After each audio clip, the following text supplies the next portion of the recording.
For over 30 years, across 15 mainline titles, the Final Fantasy series has been delivering thrilling RPG adventures to players, featuring iconic characters and stories that people love or get really mad at. The series has been constantly reinventing itself when it comes to gameplay and setting. Today we'll be taking pitches for Final Fantasy XVI from 3 different people. Welcome to Armchair Devs Final Fantasy.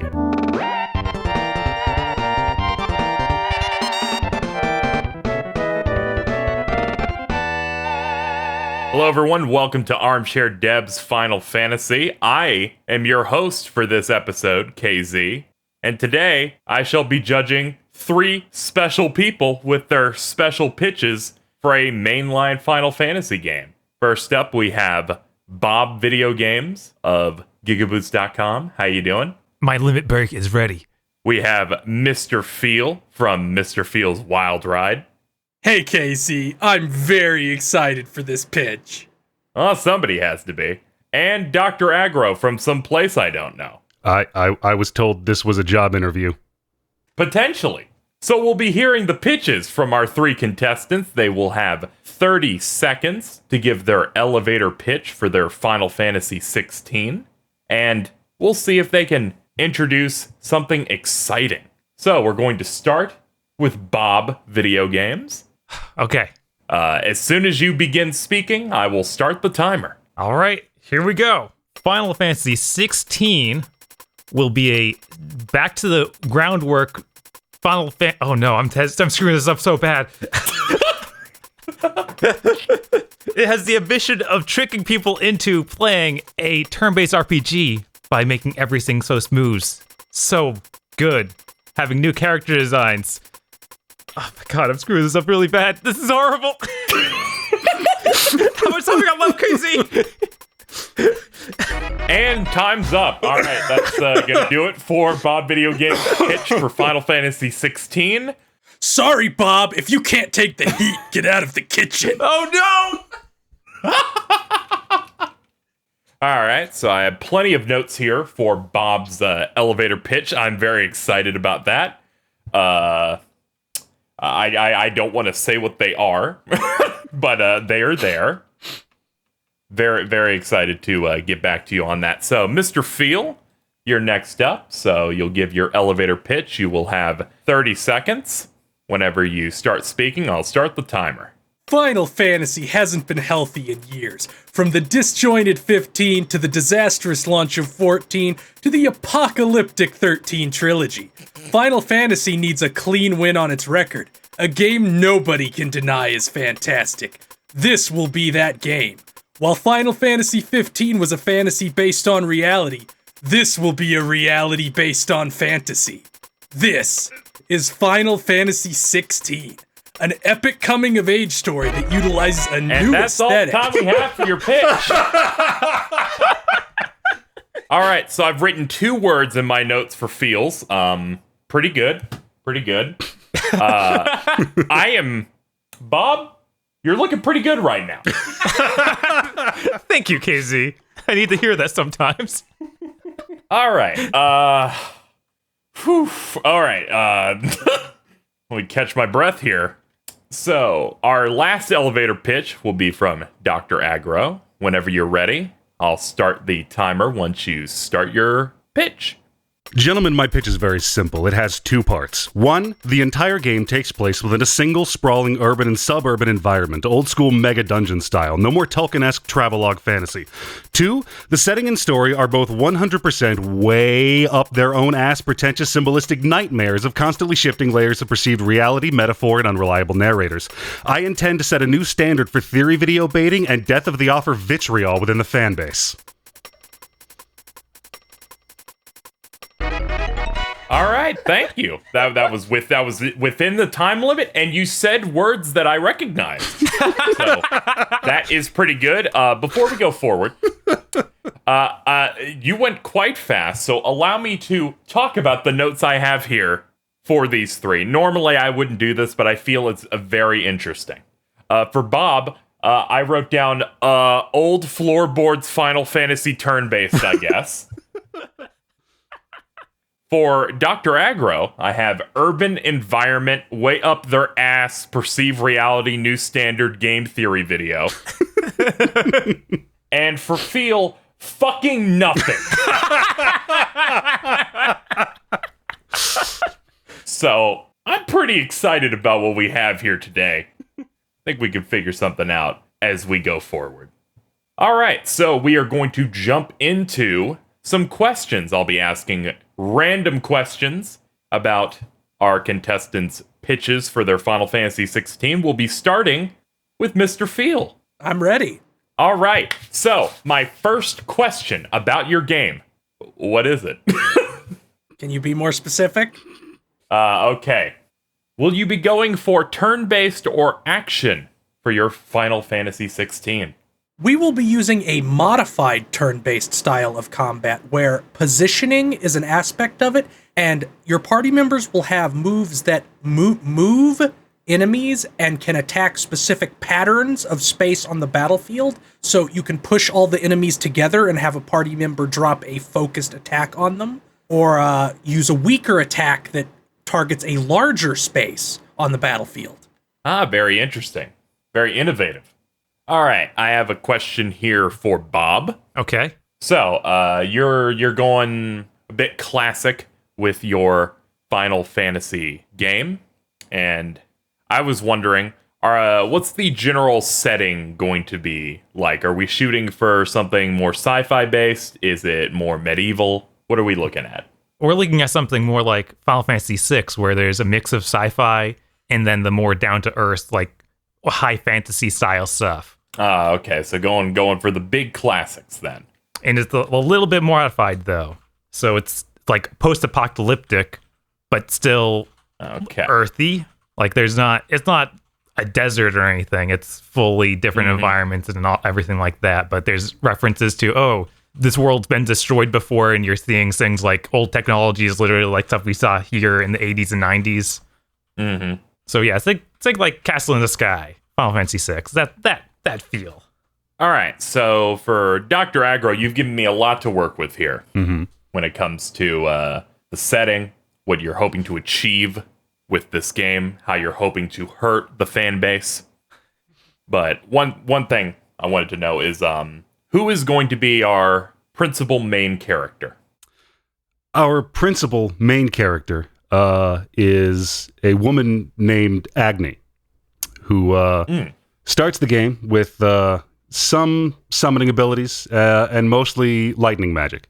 All right, very interesting. She is also potentially from another dimension. Ah, that's very good. A good way for her to feel unfamiliar with this world that you're crafting. Very, very good. Very good. So, Mr. Feel. Yes. You have established the general combat, the general gameplay of Final Fantasy XVI, or your Final Fantasy XVI. But how does the general game structure work? Is this going to be hyper linear areas? Is it going to be open world the way Final Fantasy XV is? What's your approach when it comes to the game structure will be hub-based. There will be a moderately sized central hub, and at each chapter of the game, you will travel to a secondary, smaller hub where the main dungeon for that part of the game will also be placed. The dungeons will, of course, be linear, but there will be mini-games and side quests and little other things you can do in each secondary hub area. This is very, very interesting. Hey, are you taking any inspiration for this title? No. Oh, good. That's great to hear. I'm glad that we're not lifting anything from some bad franchise. So, Bob. Yeah, what's up? When it comes to your Final Fantasy, who will be composing the music? The music composers, ideally, will have combat scenes by the classic Uematsu. And I also wanted to get someone who hasn't touched the series, Yasunori Mitsuda, who does the Chrono Trigger and Chrono Cross games. I think they can give a really good, like they work together on Chrono Trigger. I'd like to see them working together again. Yeah, that would be pretty good. Mitsuda does really, really good work. I think I'll do one more pass of questions here for these these pitches here. So, Feel, Yes. what are you looking to do with this main line? Will it be a self-contained title? Will it be an epic told across multiple games? What are we looking to do? The original Final Fantasy was a 1987 title. With a normal dev cycle, this will hit 35 at the 35th anniversary. So to that end, this game will draw heavily from pre-established symbolism and imagery of the series. It will be a celebration of Final Fantasy, although in a more general sense, not a direct one like games such as World of Final Fantasy or Dissidia NT, that bad game. Okay.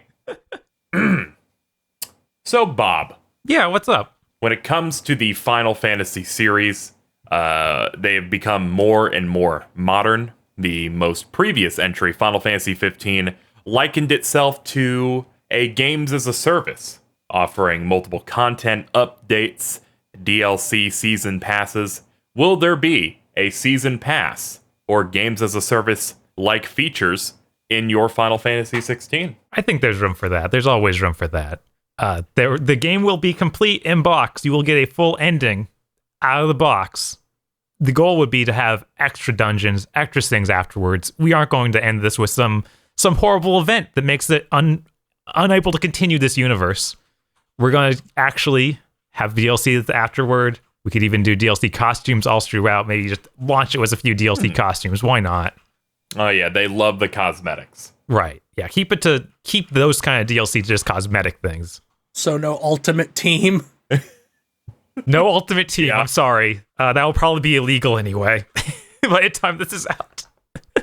All right, now for Dr. Aggro, I'm going to a question that I gave to Feel. In general, how is your gameplay for combat and encounters going to work? Combat's going to start out a little more action-based than Final Fantasy usually is. Very block, parry, dodge, positioning, attack avoidance based. As the game progresses, the player will acquire powerful items and spells that will alter or limit combat substantially, until eventually, almost imperceptibly, combat will be whittled back down to lined up, turn-based Final Fantasy I style combat. That's actually really, really profound. That's gonna give us maybe a couple of those Game of the Year type posts. People will find that pretty innovative, very novel. But what I need to know, most importantly, about this, how cohesive is your game going to be? That depends entirely upon the mindset of the player. That is true. I'm sure once the Game of the Year talks happen, years from now, they'll say, I think Final Fantasy XVI should be higher. I mean, after all, it was the last Final Fantasy. True. It is very good. Very good. Very good. You just admitted to tanking the company with that game. What are you doing? People will say, I've never played a good game before. It's good, it's good, it's so good, it's cohesive, it's so good. I mean, of course you've played a good game before. All other games were merely the prologue to Final Fantasy XVI. So, my next question is going to be going to Mr. Feel. So, when it comes to the people working on these games, you need a rock-solid team at the helm.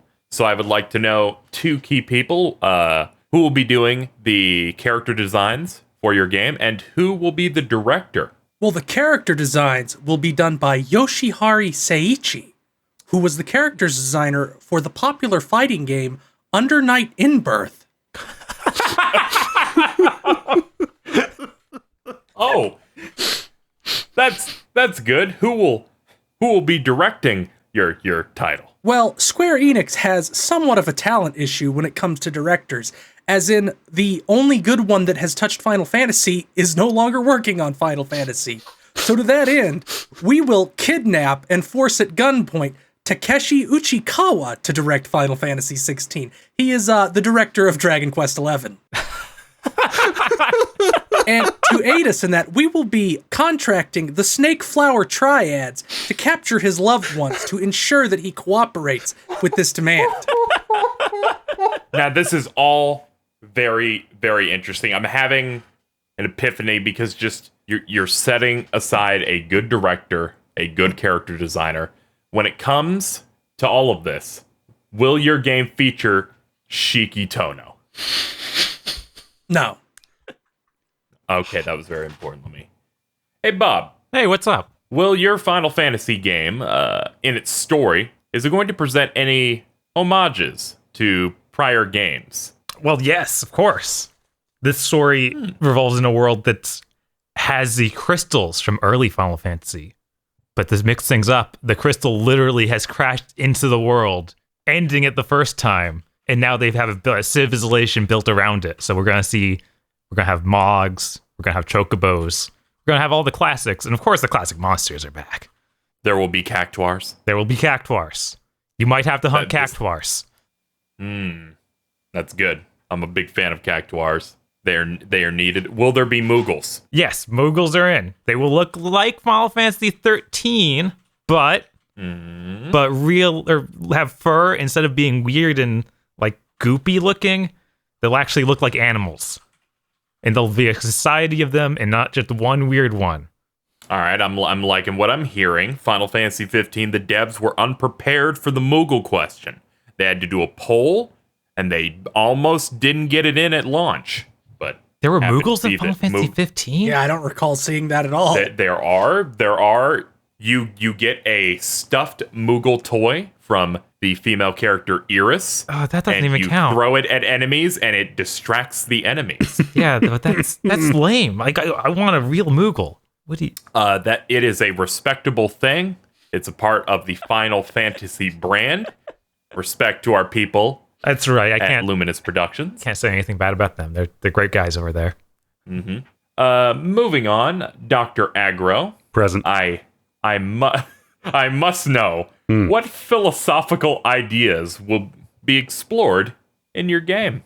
Well, anything you could end with an ism that would make a philosophy professor's eyes roll into the back of his head.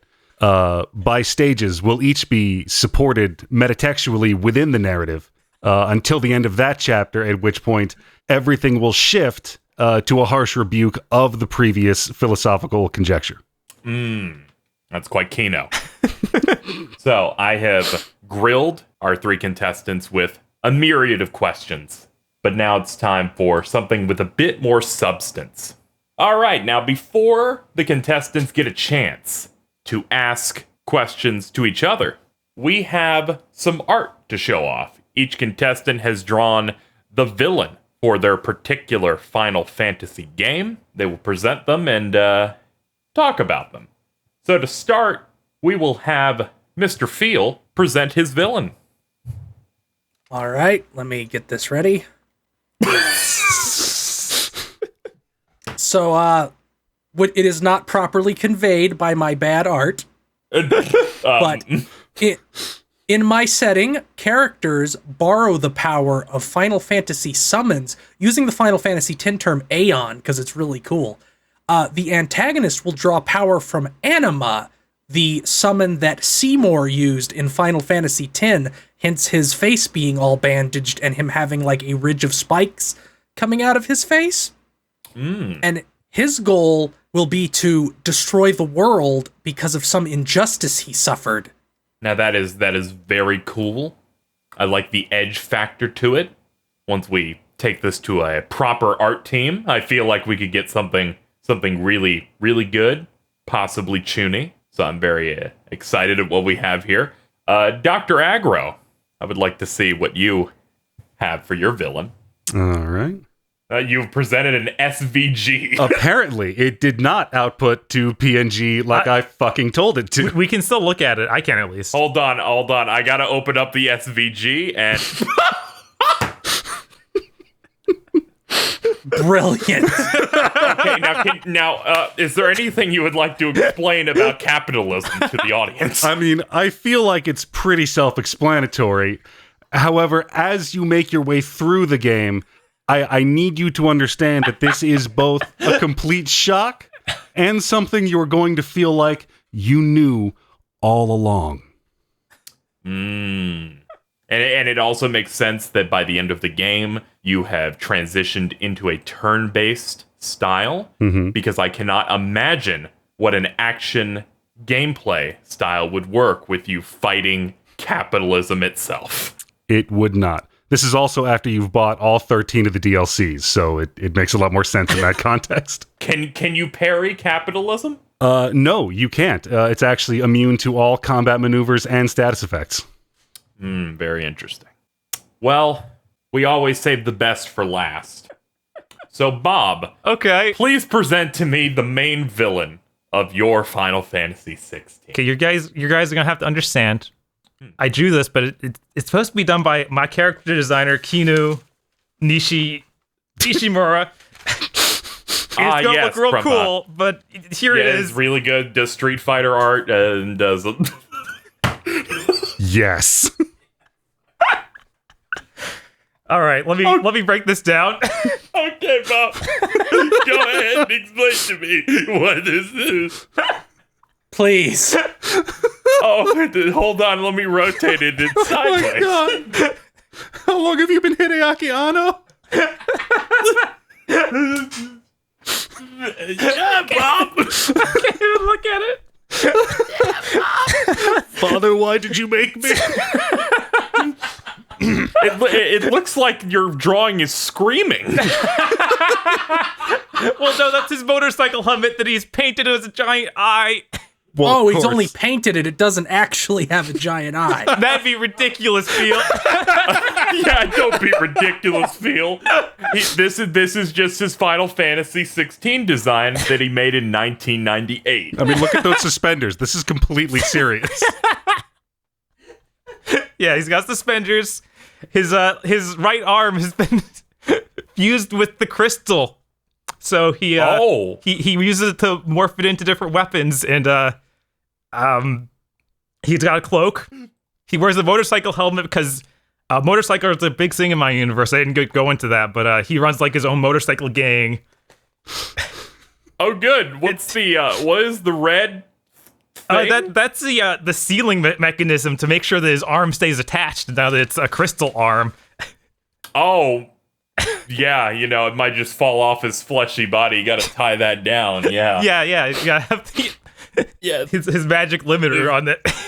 And he's got a cloak, too. It's really good, Bob. I'm gonna dream about this tonight. Just a fully realized piece of art of this dude with just the text blocks your path. This design rendered in the Luminous engine. Then Careless Whisper starts playing. So by this point, we've gotten multiple details about these three pitches. We know what the ultimate villain is. So now it's my favorite part of the show. It's the part where I don't have to do anything because our contestants will be asking each other questions about their game. So I think we'll start by just going in a row.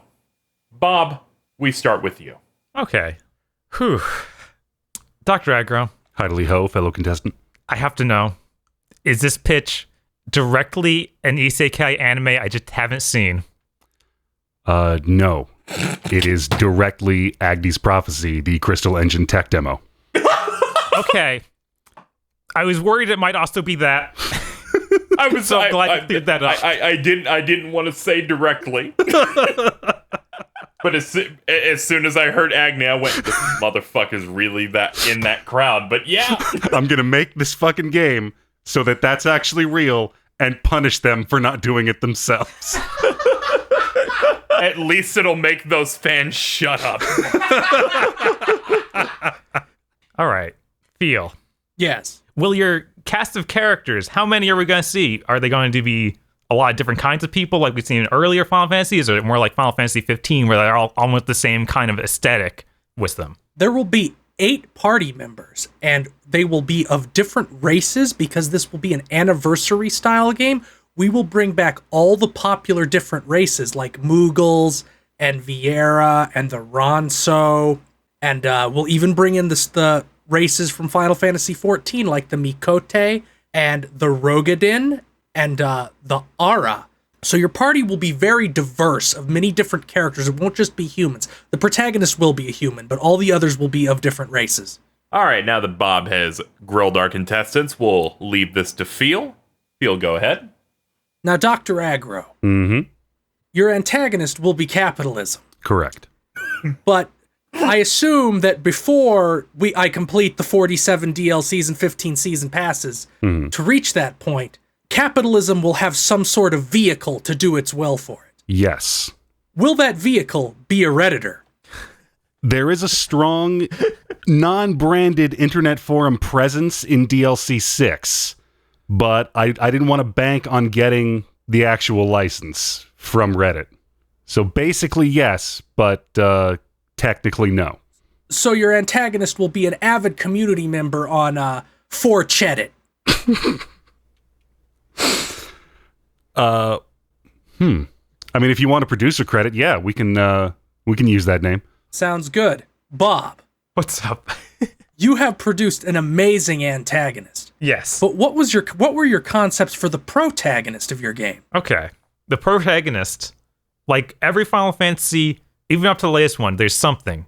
Like Cloud has his Buster Sword, that was the big thing. It's like big sword. We had the water sword in Final Fantasy X. We had gun swords in Final Fantasy VIII. So I'm thinking main protagonist of this one, he's got a sword that can be loaded with different types of elements. So I'm calling it a magic loaded sword. It's almost like he has cartridges, he pops out of it, gun style, and swap them into different elements. Will he have to cock his gun and the expended elemental shell will fly out and it'll be real cool? Yes, it's basically a caster from Outlaw Star. Raw. And other than that, he's like a down-to-earth, relatable character that's a soldier from an old war, or not an old war, a war that recently happened. And now he's just trying to make a living as a random jack-of-all-trades sort of guy. And of course, he has his own motorcycle, too. Because everyone's got a motorcycle or some other mount. I'm a big fan of motorcycles. I can totally relate to wanting to include a lot of that stuff in your game. So now that Phil has asked a couple of questions, we are now going to move to Dr. Aggro, who has some interesting questions, I'm sure, to our other contestants. Feel free to go. Bob, What's up? at this point, Uh-huh. what can you say to meaningfully convince me that you are not secretly making another 13 sequel? I swear to God, lightning isn't in this one. Okay. I want to believe it when you say it. Every character's... none of them are lightning. I swear. Okay? Does anyone have a gun that turns into a sword? No. Well, no. No. No sword guns. Because you already have one weapon from Ruby in this game. What's to keep you from adding another and just side-dooring her in? Is Toriyama involved? Toriyama is not involved. I don't trust him. He wasn't even able to do it right Will by the his heroine waifu. wear stockings? No. Well, maybe one of them. Your lies are crumbling down around your ears as we speak. Oh no! Look, Kinu likes putting people in stockings. I can't stop her. Bob, yes or no, will one of the heroines have the strength of the wild rose?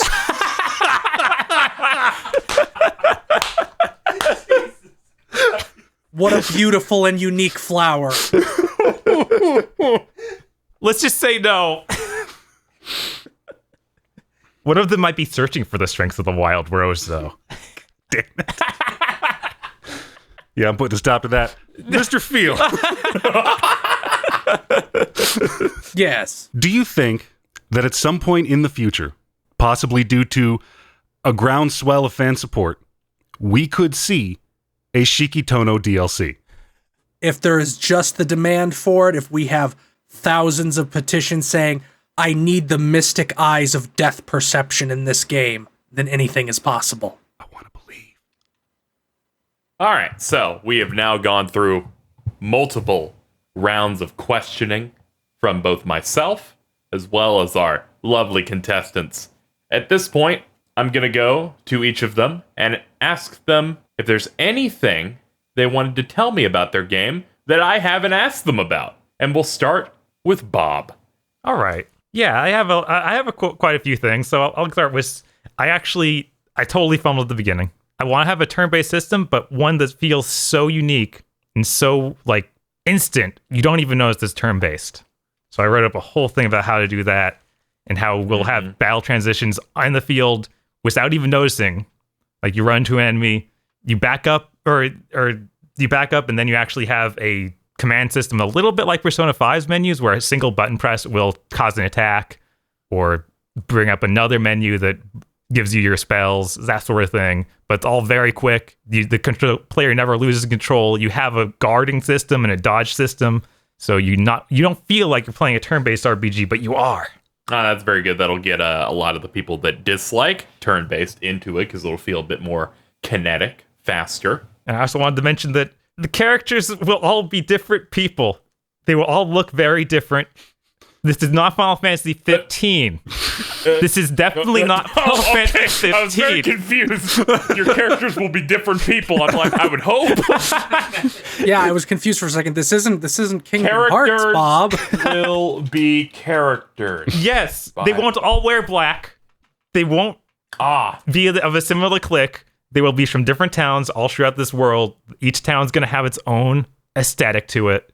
It's more designed around foot travel and some mounted travel, not having to get in a car and ride with nothing happening for 20 minutes. I will just write all of this as he is not making Final Fantasy 15. Yes, it's a very important note. It'll be an open world. It's fun. Yeah.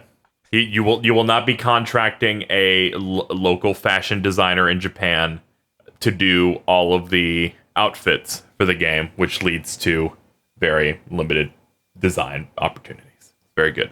Very good. Very forward thinking. So you got a good amount in there. So I'm going to go ahead and move on to Mr. Feel. Is there anything you'd like to say about your game that I haven't asked? Well, I'd like to introduce the protagonist of my game, which I have prepared a visual to aid with. Oh, yay! More Feel Zoinks. cheating.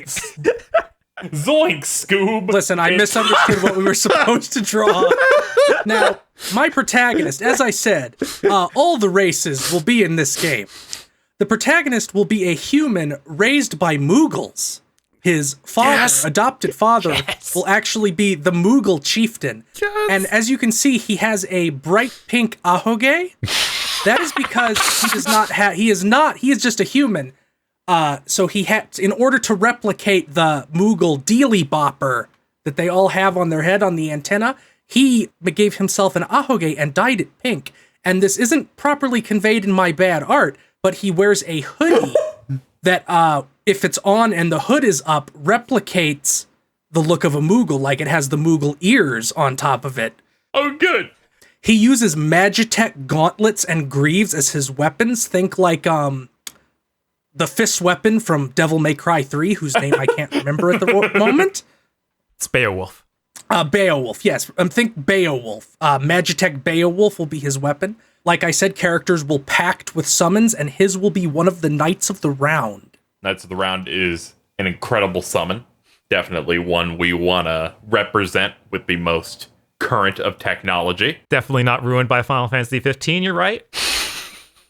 Definitely wasn't the best part of 15 that made that meaningful in the world's lore. I agree. It was very, very interesting. That's why we put in so much work and detail into them. That's why we repurpose them, and you even get to take some of them on in Final Fantasy XV Royal Edition, available now. All right, so now that we've gotten some more valuable information from Mr. Feel about his Final Fantasy game, I bring it to Dr. Aggro. He is now free to talk about anything about his incredible game, and it doesn't have to be prompted by a question. Infinite possibilities. So one of the most important things about the experience of this game is that it doesn't ship with a canon ending. In fact, the final dungeon, the Obelisk of Revelatory Truth, is only unlocked after a player chooses and purchases one of the 3 starter DLCs, each of which must be completed before purchase of the next is allowed. Now, there are 7 DLCs roadmapped for the first year, each of which changes either a basic mechanic of the game or a large chunk of the context in which the game takes place. Like the Second Great Awakening, where it turns out Agni is actually a file clerk in Mumbai having a coma dream, and all the clues finally make sense. Or Samsara, in which time is a flat circle, and it turns out that the tower is run by Agni from the end of the last time loop. All of the tower's efforts to stop you were an attempt to free the millions of souls in the city from an endless purgatory, only you seem to remember, and all the clues finally make sense. Or, for $73, you could buy the Seasons in Residence Toward the Illustrum Fate of the Sacrifice Congenius Season Pass. I can't write this down. Which gives you all 7 of the first year's DLCs in the secret correct order to give you the proper context for the wisdom you have gained, making all the clues finally make sense. And also 50% of the playable characters are black mages. Wait, there's more than one playable character? It depends on which DLC you've bought. Okay. All right, so that was really good. Thank you, Dr. Aggro, for that. You have now almost doubled the amount of bullet points I had for you on your notes here, which is pretty good. One of them straight up just reads, "The game will make sense for the right price." That's disappointing. I would hope it wouldn't make sense, and if you thought it didn't, you just weren't trying hard enough. All right, so we've gone through quite a bit together on this journey. It is time for final statements. I will direct each of you where you will have 30 seconds to give us your final words about your game before the great judgment is upon you. Allow me to present the timer, and then we can get started with that. All right, we will open up with Dr. Aggro. When you start speaking, I will start the timer. JRPGs do not review well, and AAA production is killing this genre. My goal is to make an endless, spiraling sarlacc pit of constant internet fervor, anger, and terror that will keep interest, click revenue, and pre-orders alive for decades. Art is only art if it works. That is a good final statement. Bob, I can't have beat that. 30 seconds. Bob, you have 30 seconds once you start speaking. Final Fantasy XVI will remind you why you used to love Final Fantasy. And if you never loved Final Fantasy, this will be a great onboarding point. It's going to be so good. It's going to have lots of hype. There's going to be so much hype. You know, it's going to be mostly hype. They got crystals. You don't have to pay $2,000 for it. Put that shit on the box. Okay, what I got from Bob, it's gonna be good. If you play one before, it's good. If you haven't, it's good. It's hype, it's good. I think Cuphead should be higher. Okay, Mr. Feel, you have 30 seconds whenever you start speaking. Mine is very short. All I can say is, I created the Final Fantasy game I would most want to play. All right, that was good. That was 7 seconds. Very concise. But it leaves open. Is it $2,000? We may never know. You know what? It's all up in the air. Because now that we have final statements, I need to review my notes. And then I will present some feedback and announce a winner. So let me read these things.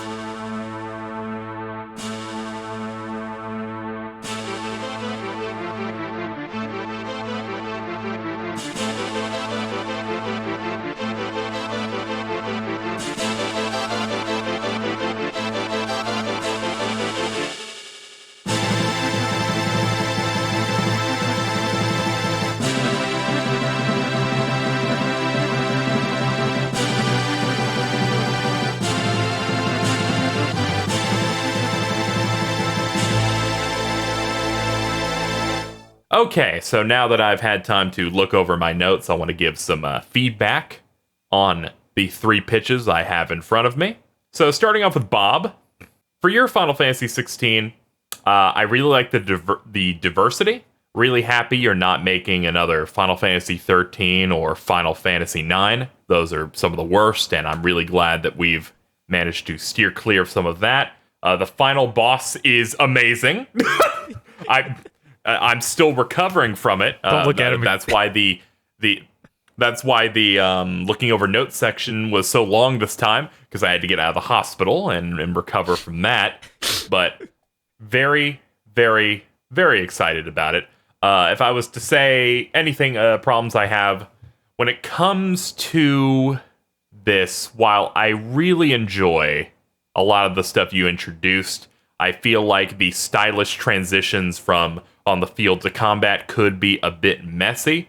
Both the Star Ocean series and the Tales of series have tried this approach and have found themselves in weird places when they transition immediately, like seamlessly into battle, especially when it comes to the terrain. So I'll have to see how that is tackled in your game. On top of that, female stockings is for degenerates, and I don't know if I can handle that. Next thing you know, there's going to be some caffeinated beverage that tastes like death. They could just be long boots. It could just be long boots. Would that be long better? I like how KZ specified female stockings. So if you brought in the dude from Star Ocean 3 that just wears stockings and a mini skirt, that'd be fine. I'm just thinking that because Kinu Nishimura wants it, it can't be stopped. You'd be going all the way. You may be setting us up for some danger. And overall, that's about all I have to say about Bob's pitch. Moving on to feel, we of course need to go some positives here. The entire Mughal idea, I think, is pretty novel. A good, strong main character. I love pandering to pre-established successful JRPG demographics, though it would have been better if we chose a series that makes money. Maybe in the future we could go for something that is a little bit, maybe a series that gets localized by a company better than NIS America. We could probably get something better next time. That is a positive that's wrapped in a negative. That kind of thing just happens all the time. It's called a compliment sandwich, KZ. It's a very proven business tactic. Yeah, you chew into it and you're like, it's really good until the tastes start fusing in your mind and you're like, I ate shit. You tricked me into eating shit. Speaking of, about a third of your pitch throughout this entire episode didn't even need to exist. It either had nothing or you just said words to waste my time. That could be a bit problematic in the fact that my brain hurts.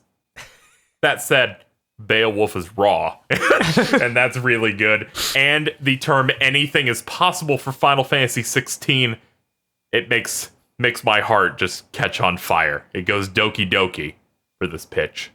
Moving on to Dr. Aggro. I am prepared to receive judgment. On the positives here, you have a strong DLC plan. When it comes to these living games, when it comes to making sure that we're trying to get headlines, because once a game comes out, it's done. There's no more money to be made. But with DLC, season passes, all of these things, it's going to keep the revenue flowing. And I feel like that's going to work out potentially really well. Amazing narrative hooks. This loops back into the strong DLC plan of the narrative just being tied and ultimately clinging to dear life by this downloadable content. And as we've been going on, we've looked at other products that we've put out, like Nier Automata and games of that type that respect player intelligence, and I feel like that's what we're getting here with your Final Fantasy XVI. On top of that, taking Agni's philosophy and making it a proper game, the most hardcore fans will explode when an E3 presentation shows that character once again. It'll be a great time for them. They're very loyal to the brand. They will immediately pre-order this with no prompting, just because it contains a character from a tech demo that we didn't care about. 2 tech demos. In terms of the negatives, I would like to point out a few here. One, you have a strong DLC plan, and I feel like the strong DLC plan could be a bit of a problem in the fact that it almost sounds like they will have to pay $10,000 to get the full experience of this video game. And people wanted to kill us for having one fucking season pass for Final Fantasy XV. I can't imagine what this will do. On top of that, amazing narrative hooks. Now, this is really bad, because as it is, Final Fantasy XV had this little bit of a problem in the fact that sometimes characters went, I gotta go to DLC land, or I fell off a train, DLC time, or my eyeball fell out, find out in the DLC. And people didn't like that. People had problems. So that might cause a bit of an issue that people need, 800 DLC packs to fully understand the narrative. On top of that, respecting the player's intelligence, I'm gonna be honest here, no one in the main audience that plays Final Fantasy wants what you are selling to them. Yes, chef. They will look at this and then go, man, this is a lot of flowery language, but this time it doesn't look like there's some cute Tetsuya Nomura design thing here. I don't know if I can deal with this high octane take on Final Fantasy. However, there's still hope, because every positive is a negative, but every negative is a positive. So I like to imagine that the final DLC of Aggro's game is literally just called DLC Land, and before you fight the metaphysical concept of capitalism that has been given a physical form for this epic battle, you literally pass under a theme park-esque banner that says DLC Land. Actually, the last DLC just makes Cloud Strife playable. And all the clues finally make sense.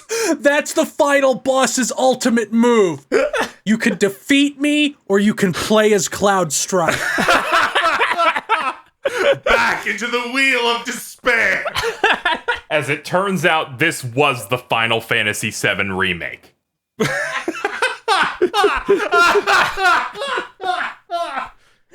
Maybe the real Final Fantasy VII remake was the friends we made along the way. I feel like the winner of this competition we've had today is the friends we made along the way.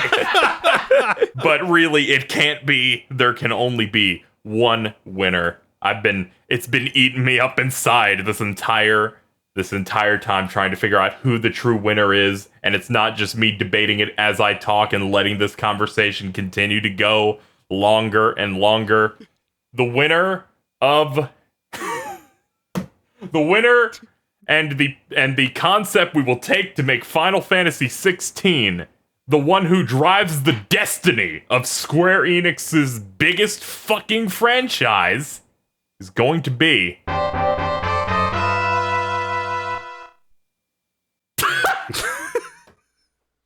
I hate this so much I can't choose. The winner is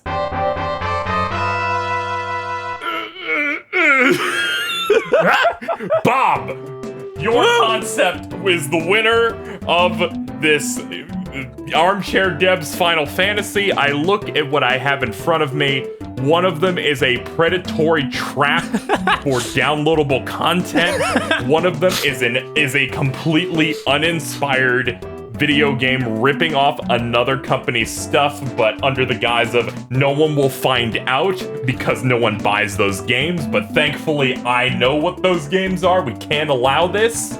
I feel like I'm the winner by default here. Choosing the lesser of two evils is cowardice. Now, KZ is very smart, because there was a lot more to my pitch that will be uploaded as a Patreon bonus, patreon.com/GBpodcast. But if he had selected me, this is where I would pull the mask off my face and reveal myself as Compile Heart. Oh no! Oh no! That is worse than Dr. Aggro's. Yes. At least I didn't make Final Fantasy V. But to wrap up, Bob's And then I deploy the nuclear codes from my briefcase, and Neptunia is a downloadable character. Oh no! So to wrap up my reasoning, Bob's pitch was solid. It is bringing things back to basics, but also trying to innovate on those basics, taking concepts from Persona 5 that made the turn-based content a lot better for the modern player, gets more people into turn-based content. That's going to be really good.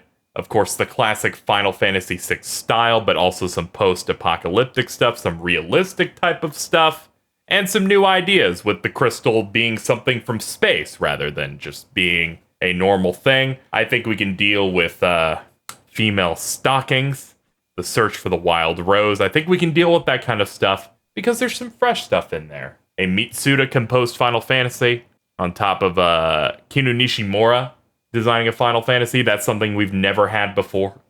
I think this is all really exciting. A new era for the Final Fantasy series. I have a couple of questions for you, Bob. What's up?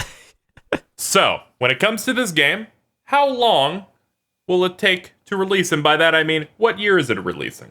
Probably 3 years from now. Yeah, I think we could do this in 3 years.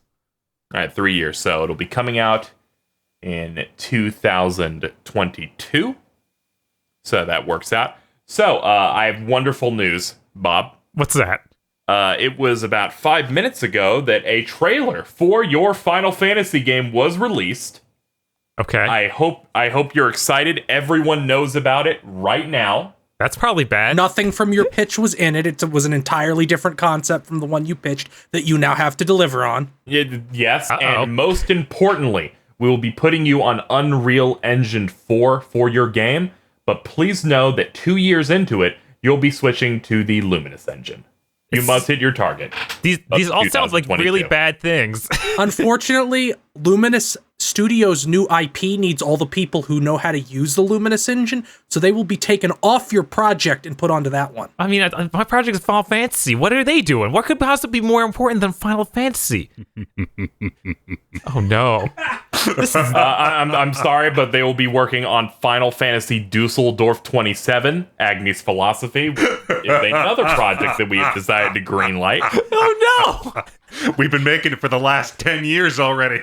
You think Kingdom Hearts 3 took that much time to make? Mm-mm. And unfortunately, Square Enix is doing a collaboration with Compile Heart in a cross-media experience. Stop speaking. Again, I'm the host. Stop speaking. You're not the host, big guy. It has an anime and a film. We are not doing any cross-media. We're not doing cross-media sync.